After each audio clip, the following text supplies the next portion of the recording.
السلام عليكم ورحمة الله وبركاته. ازيكم؟ اخباركم ايه؟ عصاية المكنسة مجنناني. كل ما اجي اركبها واكنس بيها تتفك. لقيت فكرة كده بالصدفة وانا بتصفح على السوشيال ميديا، قلت اما اجرب وماله يعني واصور بالمرة، يمكن افيدكم. حضرت المكنسة وحضرت ازازة قديمة والمسمار ومقص وشاكوش.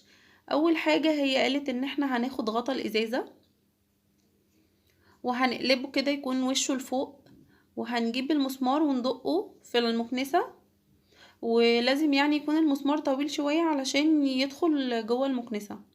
تمام. انا هنا استعنت بابني يساعدني.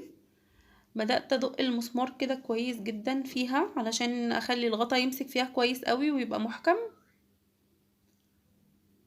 زي ما انتوا شايفين حاولت ان انا اخرم البتاع ولحد ما ربطته كويس جدا ودقيته جوه المكنسة.